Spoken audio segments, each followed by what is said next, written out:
You're listening to TBR Radio Presents, the Dixie Heritage Hour, with your host, the Director of Dixie Heritage, Dr. Ed DeVries.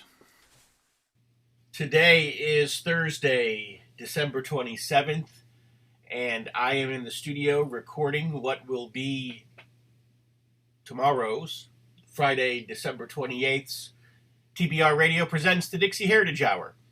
And, of course, this will be our last TBR Radio Presents the Dixie Heritage Hour broadcast for the year 2018. One of the reasons that I held off to the last minute to record it, as our regular listeners know, we normally record these programs several weeks in advance, is because I wanted to kind of have an end-of-the-year recap, and I wanted to wait and see if there were any big news headlines that were going to break right at the end of the year. So we pushed this as far to the back of the year as we could as far as our recording today. Our guest today is Pat Shannan. Well, actually, we have two guests, but our first guest today is Pat Shannan, investigative journalist, I&I World Report.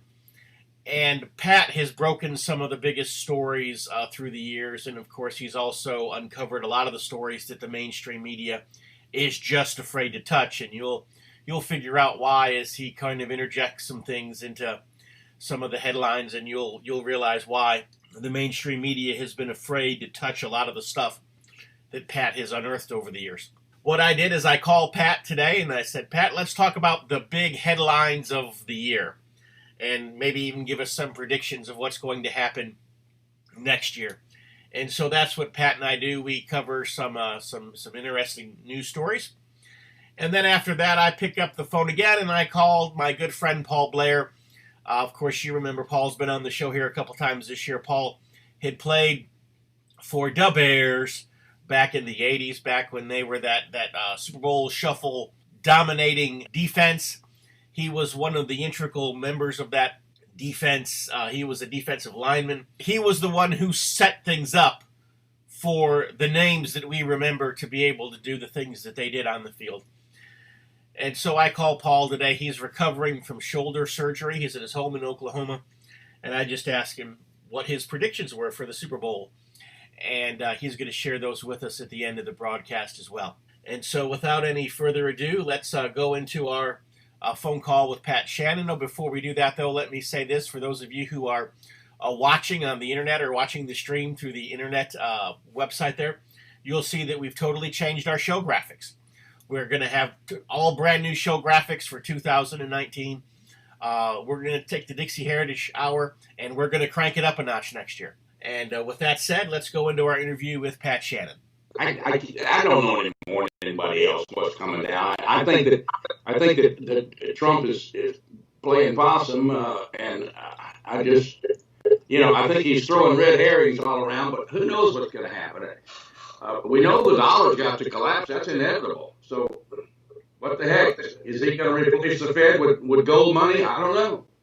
Well, Gaddafi tried to do that, and he's dead because of it. So Gaddafi had what was called the gold dinar, and it was ready to launch, and just a short time before it did, of course, we know how that turned out. So, I still got a couple 100,000.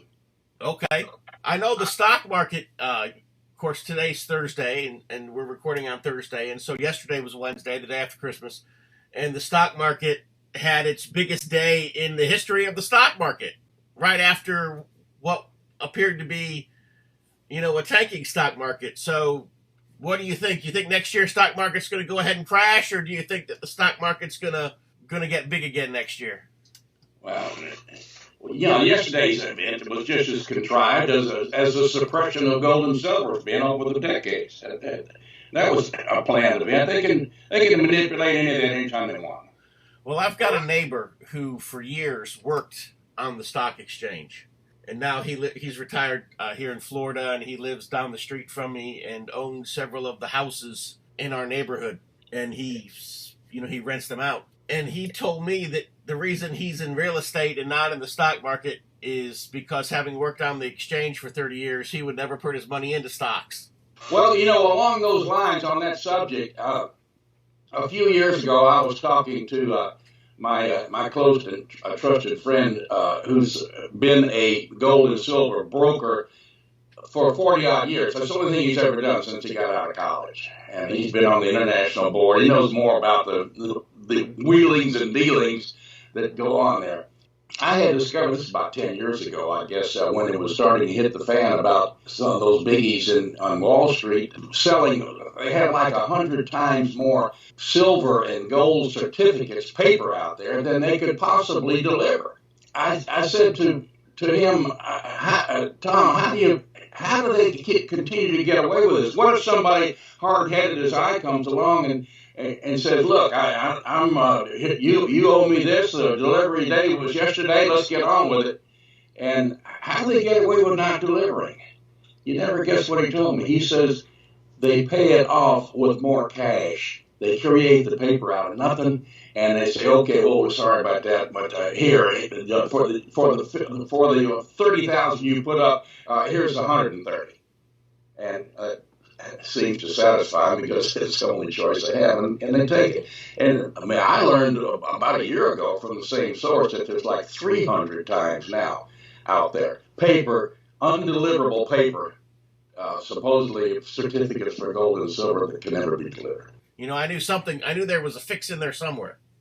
Right. Well, they manipulate the same way that the Fed does everything else. They can create all the money they want to do whatever they want with. So that not only includes paying off politicians for their votes and that sort of stuff, but it also means buying low on the selling short and buying long and all that sort of stuff that they do to suppress the price and keep it where they want it. But the end result is inevitable. It's got to explode. And I have said for the past year or two that when the dollar finally crashes, and it's worth about 1 cent now compared to the 100 years ago when the Fed was opened. So when it finally just hyperinflates into nothing, which I don't think is going to be very long, then we will see gold and silver seek the real value. We don't know what it's going to be measured in, but the real value, many predict, will be at least 10 times what it's showing right now, and some are saying, maybe 50 times. Who knows? It's just we can't know how much paper has been created and slung out there. We know that Obama doubled from 10 trillion to 20 trillion in only 8 years, using that to pay off any kind of corruption he needed, including the covering up of his birth certificate. Oh man, we are so deep in corruption. I mean, it's Satan's chosen people took over D.C. a long time ago. Well, you read the book of Revelation. It says the kingdoms of this world shall become the kingdoms of our God and of his Christ. And so shall become is very much future tense, which means that right now they're not the kingdoms of God and they're not the kingdoms of Christ. And so whose kingdoms are they? Well, on that subject, Satan's in charge of the earth, but he's got a commander-in-chief called God Almighty. Q says that however much truth is coming out of that, because we've been waiting too long for what Q's been predicting for a year, but he says there have been like 15 attempts on Trump's life. If that's really true, then it's got to be divine protection. Those guys are too good to miss 15 times. You know, when Satan was tempting Jesus and he took him up on the mountain, and Satan told him to look down at all the kingdoms of the earth, he said, just, worship me and I'll give them to you. And, Jesus rebuked him and said that, he was only to worship God and so forth, but he never challenged Satan's ownership of those kingdoms. That was a fact, if you will, that he allowed to stand at that moment. Yes. And so, I mean, the truth is that Jesus could have probably, crushed Satan at that very moment had he wanted to. I mean, he could have come down off the cross if he wanted to. I mean, there are a lot of things that he's capable of doing. Sure. Again, I don't understand why he allows so much evil to reign in the world, but the reality is that it's reigning. And I don't know why, Donald Trump would be the protected one, but yet he appears to be, if anything, it just, I guess, reminds us that God knows what he's doing and we don't know what he's doing. Yeah. Nor can we figure it out. So. Well, speaking of the good book, Jesus also said, quoted by Matthew, that all things are going to be uncovered. We're going to see it happen. We're going to see all the truths. We're going to see all the lies uncovered. So, well, one thing that I want to see uncovered is what was in the envelopes that were passed out at George H.W. Bush's funeral. That is so interesting. I tell you, there have been 3 or 4 people that have come forward with their opinions. Of course, they all use the same videos there. But they're talking about. One guy says, "Why did the sender make sure the wives also received the ominous message? Whoever is responsible for this psyop, it's clear that every part of this drama was fastidiously choreographed for maximum effort." And those things, first of all, I didn't pay much attention to the Bush funeral when it was live because I knew what a liar and a dog he was and how they were going to build him up, and I just didn't want to listen to all the baloney, and so I paid very little attention to it. I walked through the room 2 or 3 times and paused for a minute to see, who was lying at this moment. So I had no idea about these videos that we're now seeing until they came forward a week and 10 days and 2 weeks later. And the comments there, but I was particularly interested in seeing and knowing that Vice President Pence got an envelope, because you may not remember this because it was pretty suppressed and it was not in the news, probably never in the mainstream, but it wasn't even on the internet news 6 months ago or so when the pedophilia story broke, being in Indiana, and at the time Pence was governor, and he was one of the stalwarts, one of the main men. And so I now presume that this is what that envelope had to do, that Pence received. I can't imagine anything else. And someone else pointed out how when Trump entered the room and sat down the row of the seats right ahead of Pence and his wife, they didn't even make eye contact, let alone say hello. While Trump was being friendly to the enemy, Obama and Clinton's there on the front row, didn't even say hello or make eye contact with his own vice president. So there's some consternation there, and I can't imagine Pence getting an envelope for any other reason except, well, the pedophilia may have been going on in Indiana, or apparently was. So you think then that each of these individuals received an envelope on something that they could be blackmailed for if they didn't participate in whatever the next upcoming scheme is? Well, I think more than blackmail. If these tribunals are going on down in Cuba at Gitmo, and apparently they are with the new Holiday Inn facilities that have increased, I think, to take care of 4,000 at a time. If these 60, somebody says 70,000 now sealed indictments are really out there, then we're talking. Oh, and of course, the McCain, both the McCain and the Bush demises appeared to be pretty phony. Back in August, when McCain had been claiming to have a brain tumor for the last 6 months or so, and finally on a Thursday he says he's going to unplug the chemotherapy. He's not going to take that anymore. And then suddenly he dies the next day. Well, I got news for you. The chemotherapy kills you faster than cancer does. That just doesn't happen if you unplug chemo and then die the next day. So the rumor being that he had already made a deal to be executed, to plead guilty to the treason and take the needle, and in exchange for him maintaining his dignity after death. And so, they put on this big hoopla for McCain as well, as you well remember, back at the end of August. And so we saw the same thing now with George H.W. Bush. And apparently he was indicted, and one of the investigators produced the evidence, pictorial evidence of the indictment of Bush back in September. And he allegedly had made the same deal, and he was executed on November the 30th. Now, that's something that will never, ever hit the mainstream media. There's certain things that can never be talked about, like the Kennedy assassination when it comes to the truth. People say, well, who killed Kennedy? Well, we've known that for 25 or 30 of the past 55 years. that case was solved a long time ago. But there are certain things that cannot come up, such as the bombs inside the building in Oklahoma City. They can never admit to some of the things that they've gotten away with. 9/11 is another great example. So these sorts of things, I don't care how much evidence we ever produce, they can never confess to those types of crimes. And I suspect that these heroes that they made out of McCain and Bush image will always be maintained there, because after all, they were the president of the United States. So there's a large percentage of Americans that just cannot accept the truth. They don't have a clue what's going on. They think Fox News is telling the truth because they're a little more conservative than the others. Well, here's the question we have to ask then, Pat, is if the forces of good are strong enough that they could take somebody like a George H.W. Bush, who has been ingrained in the power structure of this country for decades, for most of his life, and execute him, then why aren't they strong enough to just take care of business?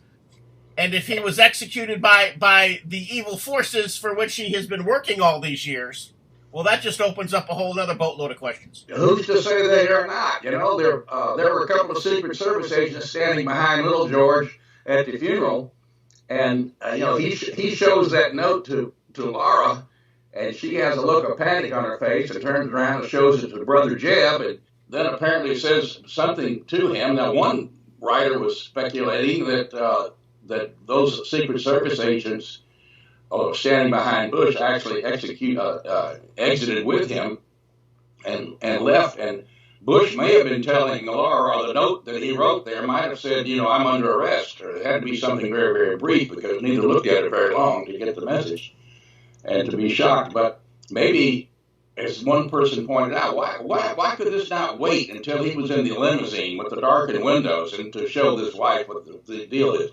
Well, maybe because he wasn't going home with her. And we did note that those two Secret Service agents standing behind Little George were the only agents standing close to any of the presidents. Trump didn't even have his nearby. None of the others had Secret Service agents standing so close as Little George did. So once again, this is all speculation. We just cannot know yet. But I think some things are happening. If you love listening to the Dixie Heritage Hour, then I know that you'll love reading the Barnes Review. The Barnes Review is one of my favorite magazines. I began reading the Barnes Review long before they became a sponsor here on the program. In the Barnes Review, you will read vignettes of man, from the prehistoric to the very recent, from forgotten races and civilizations to first-person accounts of World War II and the late Cold War. There's just not a more interesting magazine published today, nor a more significant and important subject than real history. So if you'll visit www.barnesreview.org, that's www.barnesreview.org, you can find out how you too can become a subscriber to the Barnes Review. You can subscribe to receive the Barnes Review by mail, or you can subscribe to receive the Barnes Review electronically in PDF editions. Or you can subscribe to receive both. That's what I do. So visit www.barnesreview.org and subscribe to the Barnes Review. I'm looking here. I know one of the big stories of the year were the firestorms out in California. And you had said that they were engineered. There's not any doubt when you look at the videos. And, that's another thing about modern technology.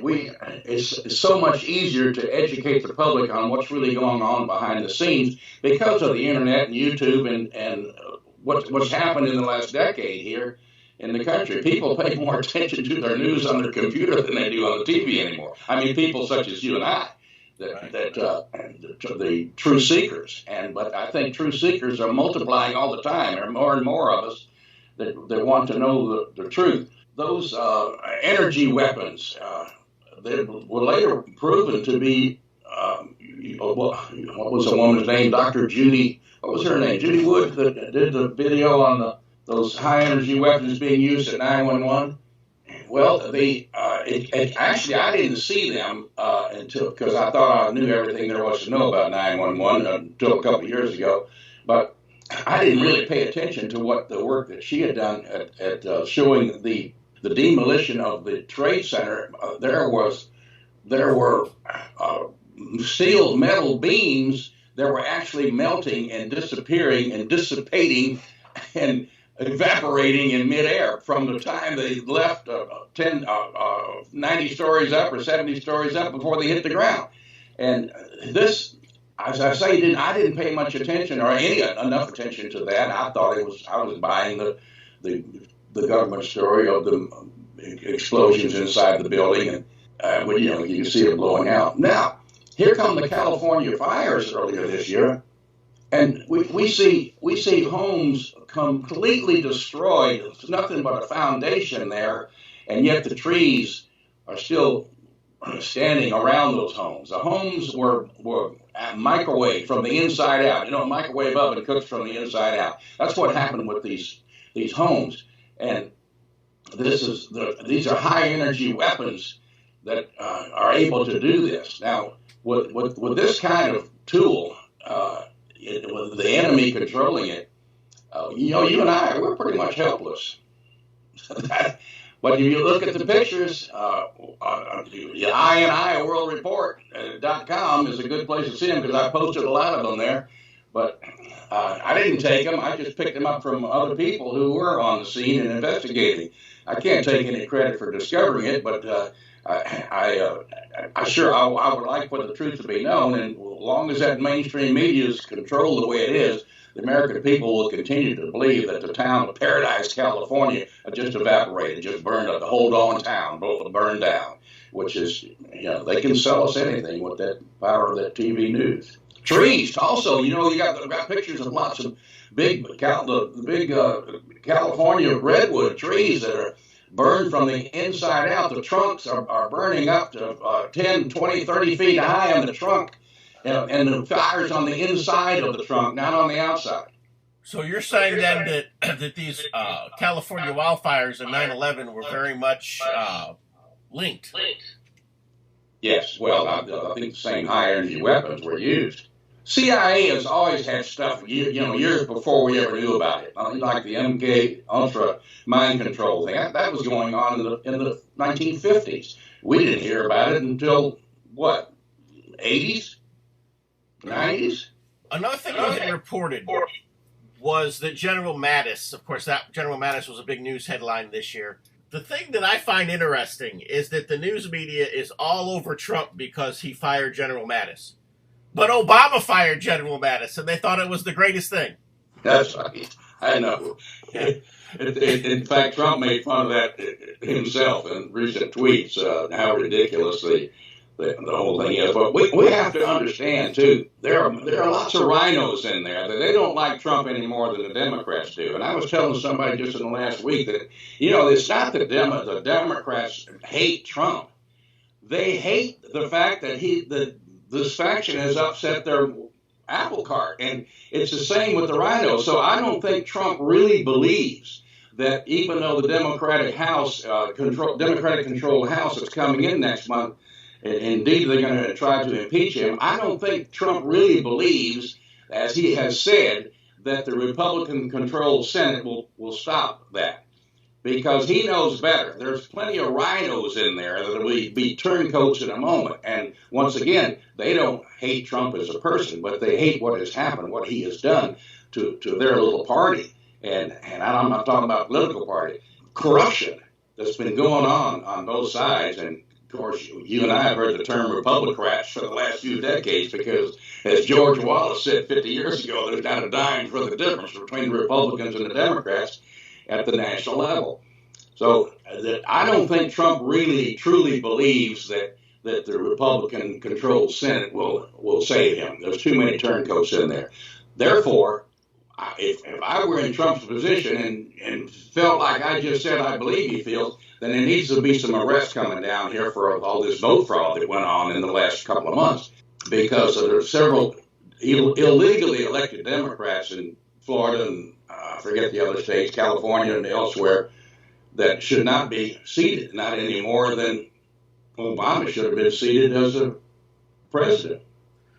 Well, in Alabama, for example, when Roy Moore was running for the Senate down there, it just came out just within the last couple of days that the Democrats, in all of this investigation into the Russian supposed election, meddling and so forth, that the Democrats were using the techniques that the Russians were being accused of using in the 2016 election there in Alabama. But but that was okay. But I guess because they're not Russians, because they're Democrats, and because it made sure that Roy Moore lost. It's amazing how the media spins that stuff. Well, once again, everything goes back to the money. Everything goes back to the counterfeit money, and because they can use it to control anything, and including the media. I had a couple of friends that went to Congress. Larry McDonald in Georgia, who was later murdered, and another friend in Mississippi that I grew up with. I've talked to a few people on the inside. A few Secret Service agents became private whistleblowers. Asked me not to quote them personally, but some of the things that I had learned from the inside that have gone on. And one of them from way back, maybe in the 80s, when I first started sticking my nose into this stuff, I learned the power of the Federal Reserve and the counterfeit money, because whenever a new, good, Christian, conservative businessman gets elected, not a lawyer, but gets elected to Congress and goes in and 6 months later or a year later, you can't even recognize his voting record anymore. He's been so turned around. And I had it explained to me that the first thing that they do is drop a bag of money on this man's desk. And how much? Well, I don't know, $250,000, $500,000, whatever it takes, because they get to print all they want. This buys most of it. But you have some George Hansons and Larry McDonalds and some of the others that come along that aren't so easy. They have to try other tactics. One of these tactics is at a hotel gathering in D.C., little cocktail party. Somebody slips a Mickey into the target's drink. They call his wife and say, hey, well, Ed had a few too many. He's not going to make it home tonight, but don't worry, he's okay. We got him a room upstairs. When Ed wakes up the next morning, Congressman Ed, he's in bed with a 12-year-old boy, and the cameras are rolling. And on Monday, they drop by the Congressman Ed's office and say, well, I guess we know how you're going to vote on so-and-so bill on Thursday, don't we, Congressman? Yes, sir, you sure do. And this is the way they are controlled.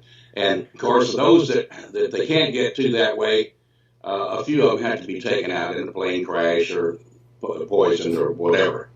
So this is why I said earlier, if there really have been 15 or more attempts on Trump's life, it has to be divine protection, because just like in the case to JFK and Dealey Plaza, there wasn't one lone nut in a school book depository. There were bullets flying all over Dealey Plaza. There were probably 8 shooters that had him in a crossfire. And this is what they always make sure of. They even had the driver stop the car and pause it there. I mean, did more than pause it. He stopped it totally. You can't see that on the current Zapruder films, but indeed witnesses showed how they did, and wouldn't be much way for that Secret Service agent to jump out of the car behind him and run and catch up and jump on the back, and allegedly saving Jackie. It wouldn't be much way for him to do that if the car had not stopped. Right. So these are the sorts of things that they have total control over these assassination attempts, and I cannot imagine that he has humanly avoided 15 of them. About the story you told about a congressman basically being compromised. Ron Paul told me that same story. The only difference was it wasn't a 12-year-old boy in his bed. But other than that, he told me the exact same story, and basically, he said that happened very early in his career, and that it basically happens to everybody in Congress, that they're compromised. Mm-hmm. He said, and he said it, basically what he told me. He said you do not have to be. He said some people are they're just so morally compromised going in that for example, for example, Bill Clinton, didn't need to be set up. He had so much in his closet already that they didn't need to set him up. Yeah, Jack Kennedy, same way. Yeah, but he said that some men go to Washington and they are of unimpeachable character, but yet somehow or another they find a way to put them into a compromising situation or to orchestrate a situation where they can manufacture the evidence of them having compromised themselves. Either way, it's the same thing. And even, I remember one time meeting Trent Lott and asking him why he did not stay in politics. Oh, stay. And I specifically asked him why he did not pull the trigger on impeaching Bill Clinton when he had the opportunity. Mm-hmm. Why he was the one behind, getting the Republican votes to not impeach Bill Clinton in the Senate, to not uphold the impeachment. And I remember they restricted it to 6 witnesses or something, wasn't it? Yes, and this is what he told me. He said that when he was a student at the University of Mississippi, cheerleader. Yeah, that he had been a male cheerleader, and he said that to some degree that has proven to be embarrassing enough over the years. He said that there were 2 men who he did not even remember who were claiming to have also been male cheerleaders at the University of Mississippi at the time that he was a student there. Trent and I are the same age, so I knew all about many of the Ole Miss football players, and then back in the 50s. Yeah, and that these 2 men were going to claim that he had homosexual relations with them. Yeah. And I asked him, I said, is it true? He said no, but they could get me with a lie just as easily as they can with the truth. He's absolutely right there. Yes, sir. And he said it doesn't have to be true. He said they will get you with the lie. He said if they can't get you with the truth, they will get you with the lie. He said the result is the same. And that was why he gave Clinton a pass, and ultimately that's why he started looking for his exit from politics. Well, once again, it goes back to the money and the controlled media, doesn't it? The media will go ahead and publish the lie, even though they know it's a lie, and that's what we've been seeing going on all year or 2 years now. With Trump, as you mentioned, but that's good. I'm glad you quoted Trent on that, because that's absolutely right. They can get you with the lie as easily as they can with the truth. So I'm surprised that Trump. Of course, we talked too about the fact that Donald Trump has been 15 assassination attempts that we know about. I'm surprised that President Trump has been allowed to go as far and as long as he has. But I'm wondering if Trump's going to make it through 2019. Once again, if he's divinely protected, I'm not going to doubt it. And but that's the only thing that's going to save him. He's already gone too far. He's already done things that the enemy cannot take. And so I'm with you. I mean, certainly his demise certainly appears to be inevitable. But on the other hand, if he's beaten it 15 times, and once again, it's not because of his Secret Service agent protecting him. Well, I'm not just talking about assassination, because now the democratically controlled House can impeach him, and I don't think that there will be enough Republicans in the Senate that will vote to acquit him. Well, that's what I said earlier. Yeah, there are too many rhinos in there that hate what he's done as much as the demos do. I've been thinking about this whole situation right now in Congress. Mitch McConnell could say, oh, well, we don't have 60 votes, and so we're just going to go home for Christmas, and we'll come back in January, whatever. Under the Senate rules, all not having 60 votes means is that the Democrats have the potential to filibuster. It doesn't mean you need 60 votes to pass something.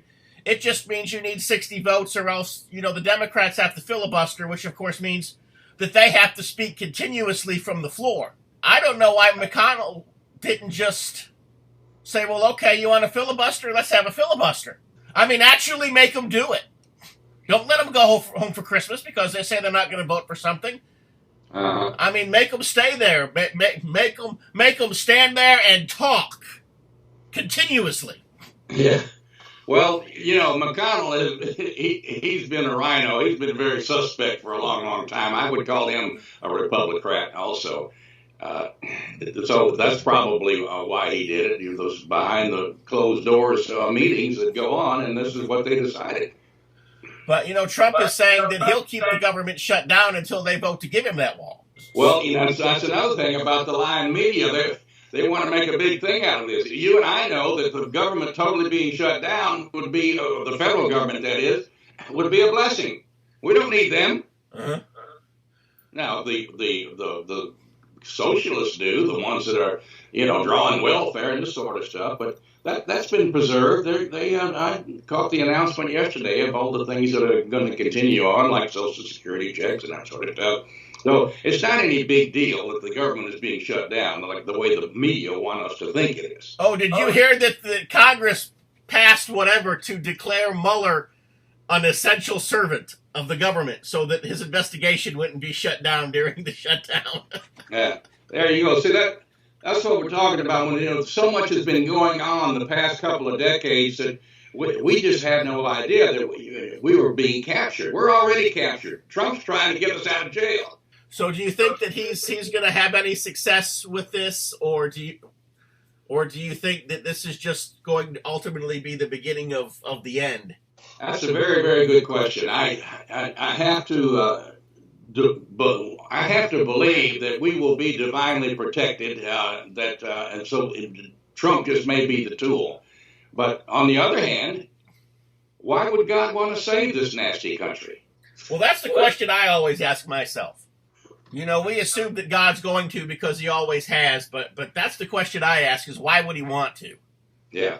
I mean, with the 60 million abortions and all the corruption that's going on. And once again, we've discovered more in the last couple of years, with the pedophilia stuff we never dreamt. And here, I have sat in many, many federal trials and listened to FBI agents lie through their teeth under oath over and over. And even I, as an investigative journalist and witnessing some of this stuff from the inside, I didn't have a clue, Ed, how big it really was. I got a taste of the pedophilia thing back in the 90s when I spent some time interviewing Mark Phillips and his wife, Kathy O'Brien. They wrote the book, The Transformation, and that's TRANCE, The Transformation of America. And she went on to tell of her history of since childhood. Her father sold her into pedophilia and sold her and when she was 8 years old. She was born in 1957 and 1965. Her first trip was with George Romney and Gerald Ford up to northern Michigan to Romney's cabin up there. Her father was a poor dirt farmer in Michigan, and yet he ended up becoming a millionaire. And finally, Senator Byrd became Kathy's handler, and when she was 18. And people should read that book. It's shocking. It really is shocking, but it's far more believable now than 25 years ago when she wrote it, because we have seen what is going on. But that's the MK Ultra mind control program. And Kathy was sent to Saudi Arabia, for instance. She was what they call a presidential model, and she was so programmed that she didn't need a tape recorder. And so she would go over and spend a weekend, a few nights with King Saud over there and come back, and she would be able to recite everything that went on. She had that kind of immediate memory that the normal person would not have. It was programmed into her. She could come back, and she was a walking tape recorder. They would ask her everything that they needed to know. So this is how she was used, and she wasn't the only one. But these presidential models, even the great conservative American hero Ronald Reagan was involved with it. George Bush, H.W. Bush, raped Kathy O'Brien's 4-year-old daughter in the White House in 1984 as Vice President of the United States. Now, those are the type stories that Americans are not ready to accept, especially about their heroes. You had reported this year that there was actually some legislation in place to normalize pedophilia. Satan's chosen people will stoop to anything. If you're like me, and I'll bet you are because you're listening to the Dixie Heritage Hour, you like to be on the cutting edge of honest news and accurate information.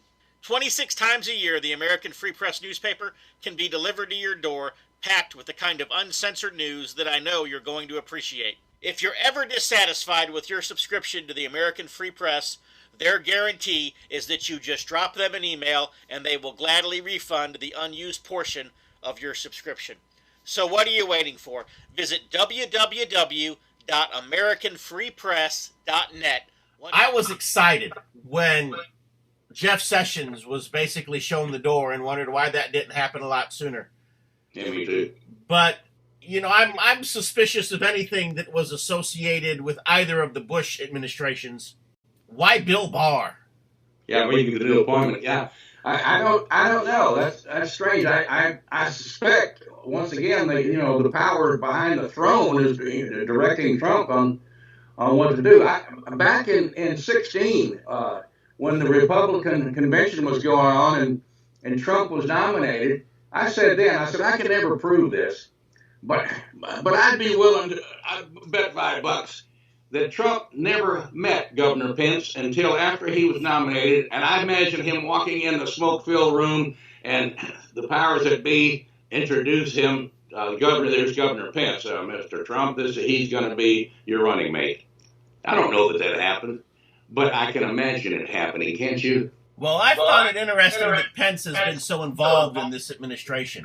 Well, I think he was their backup. He was their boy. There was some information that popped out about him concerning helping cover up 911 and some other things that were going on behind the scenes way back when he was a congressman. He was a representative before he was governor of Indiana. So he apparently was already playing on the other team long ago. And this is why he would have been chosen. He would have been picked. And I don't think it was Donald Trump that picked him. Well, they also, they slam dunk the vice president. They showed that way back when they slam dunked Lyndon Johnson on top of Jack Kennedy back in '60, because he had already informed Stuart Symington from Missouri that he was going to be the vice presidential running mate. And during a long night on the phone with J. Edgar Hoover and others, they threatened to expose Kennedy's dossier on what they had with him, all the women. He was force-fed Lyndon Johnson. Well, we found out why on November 22nd, 1963, didn't we? Yep. And it was the same with Ronald Reagan and Bush. Bush and Reagan hated each other. The voodoo economics that Bush accused him of back in Haiti, and they couldn't stand each other. And then suddenly, he is chosen. The story was from some of the inside investigators that Reagan was actually flown from the convention, I believe it was in Chicago, to New York to sit down with David Rockefeller one afternoon. And Rockefeller informed him that if you don't put George Bush on the ticket with you, the only way you're going to get to see the White House is as a visitor, as a tourist. So, they force-fed Bush. Well, once again, when you control both sides like that, Rockefeller still could have pushed Carter right through if he needed to. And but with Bush and on the Reagan ticket, it took us 9 weeks till March the 30th, 1981, and then bingo, we found out why Bush was on the ticket when they had a Bush family friend by the name of Hinckley allegedly doing the shooting. Anybody will look at those videos of the YouTube stuff, anybody will look at that closely, and I put this in my book, Everything They Ever Told Me Was a Lie, about 5-10 years ago.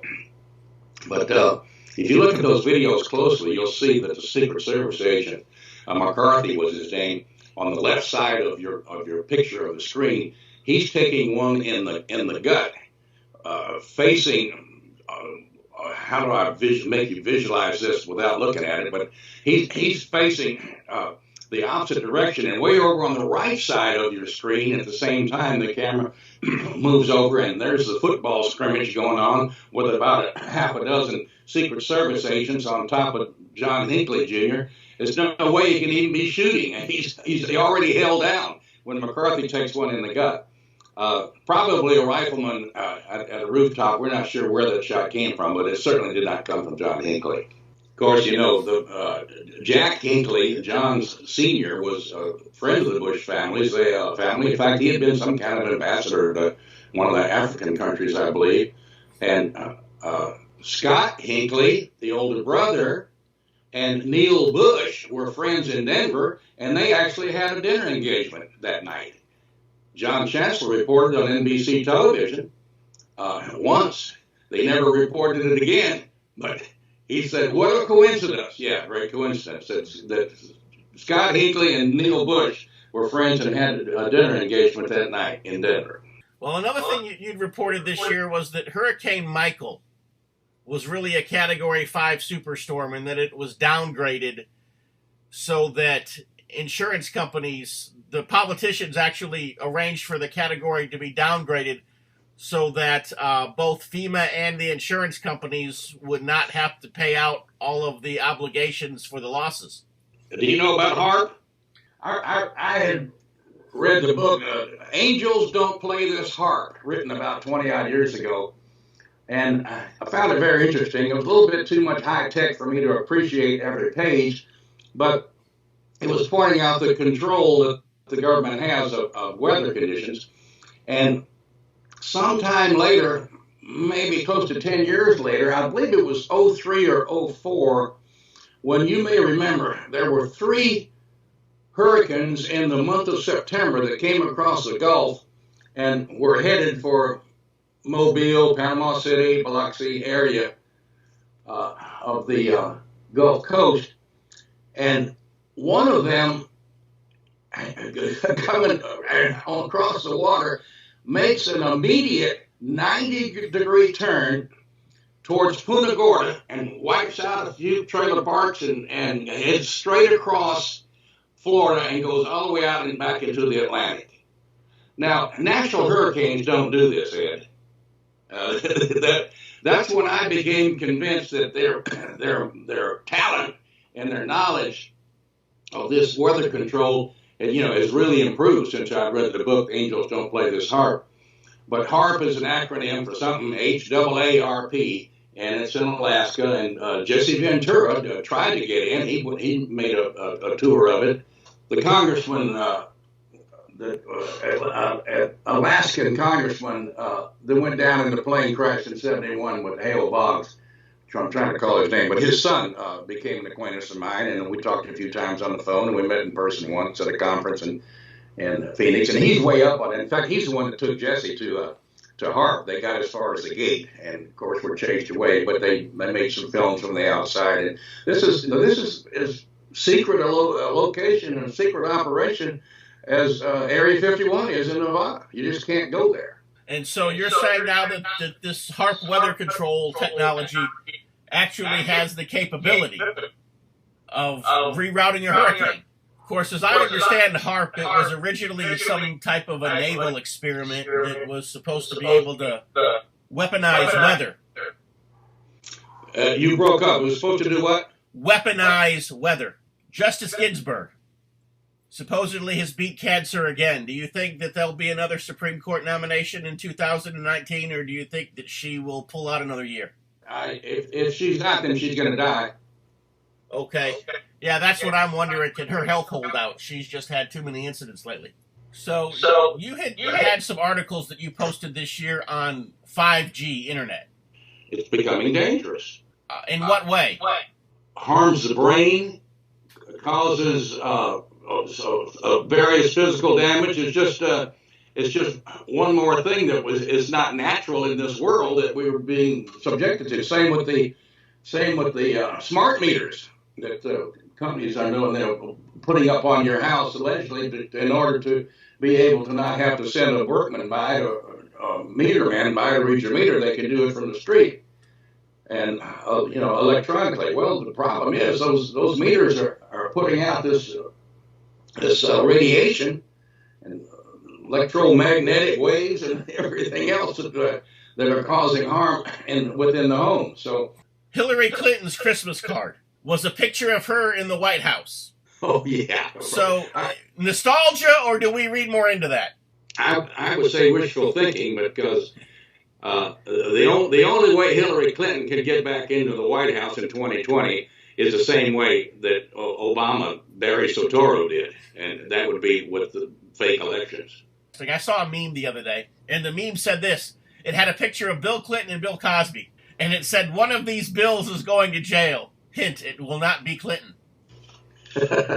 Yeah. But, when I was a kid and you told me that Bill Cosby was going to go to prison, I'd have never believed it. No, I didn't think they could get him either, especially with the way he dodged it. What 2 or 3 years ago, or Yeah. I mean, they finally got him, but this has been going on a long time, and finally they had too much evidence against him, and too many of the coincidences. I mean, this doesn't happen to 14 different women if it's not true. So what I find interesting is the hypocrisy of the left. Because the left promotes every kind of sexual perversion that you can imagine, and some that you can't imagine. But yet, they almost become Puritans when, they can find a morally compromised conservative. And I know Bill Cosby, never really fit the mold of the black entertainer, or, he never bought into the whole victim mentality. He never bought into the whole affirmative action thing. But yet, had he been a liberal pervert, I think he would have got a pass. If anything, I think they would have paraded him out in front of everybody and made him an example for everybody. Hey, let's be a pervert like Bill Cosby. Tell us about your book. Everything they ever told me was a lie. And tell us a little bit about your book and how people can get a copy of it. You can go to patshannan.us and just see the whole book list, or the news channel that you're talking about, referring to, is iniworldreport.com. And we update that almost every day with current stories, and that's why I say most of the stuff in there was not written by me, but rather posted by me because of checking out this, that, and the other, and making it newsworthy. We just think it's the unpublished news, the stuff the mainstream won't touch, and so we try to keep it interesting. But anyway, the book list is there as well. I've written 9 over my career, but yeah, one of the most popular is the one you just mentioned. Everything they ever told me was a lie, and they being the news media. So what is your prediction? What will be the big news headline of 2019? Well, now, once again, just speculating, I would like to say that the biggest would be the pictures on the front pages of the paper of Obama and Hillary in orange suits and handcuffs. That would be my dream to see, and would be a great story. That once again, they're so protected, it's gonna be tough to pull off. But a big story would be strictly just the opposite. That would be the death of Donald Trump. I like to believe in the good rather than the evil. So I'm going to ask you for one more prediction. All right. And I may be taking you outside of your area of expertise. But my personal prediction is Super Bowl is going to be Ravens against the Bears. Oh, I like the Bears, and I'm not as much of a NFL fan in recent years for the same reasons that they can't fill the stadiums anymore, and the foolishness and anti-Americanism that has gone on because of Kaepernick. I like the Bears, but I'm not so sure about the Ravens. This in another week or two, and I might have somebody to go against the Bears, but I do like the Bears. Where today's telephone conversation with Pat Shannan ended, and then right after I got off the phone with him, I dialed in Paul Blair's phone number and was able to catch him there at his house in Oklahoma and talk to him for just a few minutes about the Super Bowl and the NFL postseason and what he thought about the Bears. Of course, Paul had played for the Bears. And he liked my prediction for the Ravens because he thinks the Ravens would probably be the easiest team in the field for the Bears to beat in the Super Bowl. And he would like to see the Bears win another Super Bowl. But anyways, let's just go ahead and go to that phone call, and Paul can lay out the NFL postseason for us. Good fun. How you doing? Oh, good. On my radio show, my last radio show for the year, I'm going to put out a prediction, and I want you to tell me why I'm either right or why I'm all wet. Okay. And the prediction is Super Bowl will be Ravens against Bears. Okay. I hope you're correct. I'm afraid well, I don't know. We'll see. The Bears have good enough defense, good enough running attack. At times, Trubisky seems to be the guy. At times, you just wonder. But I hope you are correct. Okay, so what was your prediction, or have you not put one out there yet? Oh, I haven't even given any thought yet, to be honest with you. I mean, I'm sitting here pulling for Chicago and proud of how well they're playing. Ravens, boy, that would be a long shot with that little rookie quarterback they've got. I think that defenses will be able to load up and stop him and make him try to beat them throwing the football. But, I mean, honestly, I haven't even given it any thought. My second choice would probably be another Bears-Patriots Super Bowl. Well, that certainly is a possibility. Although I don't know that the Bears would beat up on the Patriots this time like they did back in '86. Everybody seems to be, I don't know, Kansas City and the Rams all seem to be beatable now, which they seem to be unbeatable earlier in the year. So it seems like some of the front runners are coming back to the pack.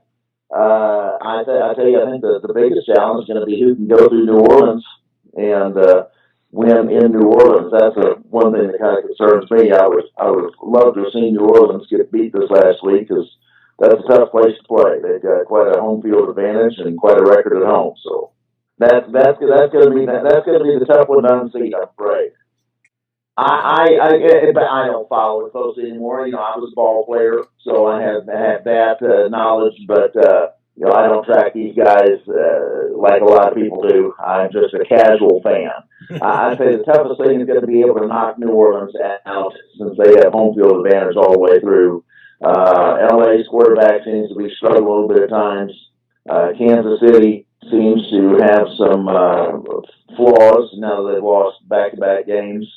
I love the Bears. Bears have great defense. You got great defense and can run the football. You're competitive in any game. So I'm thrilled to see the Bears. I think they've got a great opportunity. They may be a year away, but I'd love to see them win this year, win a couple of them. And as you said, AFC is, until somebody unseats New England, they're still the champs. It'll be a fun playoff. I'm just excited about having the Bears relevant again. Yeah, I can't remember the last time. Was it 2006? Yeah, I think that's when they were in the Super Bowl. Whenever it was, they got beat by Peyton Manning. It was 2005, 2006, something like that. And yeah, boy, they've barely been competitive. It's one year, a few years ago, they were like 10-1, and then they had some injuries running back, and they just folded down the stretch. I think they ended like at 10-6 and got knocked out in the first round of the playoffs. But for the most part, they have not even been in the conversation. So it's nice to have them back at the party. Well, all right. Well, Paul, I appreciate you chatting with me, and I know y'all had a good Christmas, so I hope y'all have a very great New Year. Thank you, buddy, and I hope we're celebrating some Bears wins. I'm certainly got flying my Bears colors and optimistic, but unfortunately I don't follow. Being that the career doesn't revolve around it anymore, I just follow as a casual fan. So okay. All right. Well, thank you, Paul. All right, buddy. Take care. Yes, sir. God bless. Well, that is literally all the time we're going to have for our final 2018 broadcast of TBR Radio Presents the Dixie Heritage Hour. Let me just say that it has been my absolute joy to host this program for the last year, and I look forward to doing it again for all of 2019. If you've enjoyed listening to the Dixie Heritage Hour, I want to encourage you to order our special CD, although it may be a jump drive, but what it will be is it will be either a CD or a jump drive that has all 51 episodes of the Dixie Heritage Hour from 2018. Yes, we only did 51. We were supposed to do 52, but we ended up launching a week late. But we've got all 51 episodes of TBR Radio Presents the Dixie Heritage Hour, and we want to send them to you. All you have to do, go to the www.dixieheritage.net website, click the donate button, and donate $25 to Dixie Heritage. And I will send you a copy of every episode from 2018 of TBR Radio Presents the Dixie Heritage Hour. And you'll get to listen to all the great interviews and all the great music and all the great programs over again. Share them with your friends and so forth. Just a $25 donation to Dixie Heritage, and we will get that right out to you. Also, as we go into the year 2019, you'll find that we've picked up a new sponsor, a new advertiser, And we still have one, maybe two advertising spots that we will open up. We don't want to go more than that because we don't want to clutter up the show with advertisements. But if you have a product or a service or something that promotes our heritage that you believe would be of interest to our listeners, I would love to talk to you. Email me, director@dixieheritage.net, and we'll talk about how you can advertise here on the Dixie Heritage Hour during the year 2019. Until next year, from all of us here at TBR Radio Presents the Dixie Heritage Hour, God bless and have a happy new year. See you next year.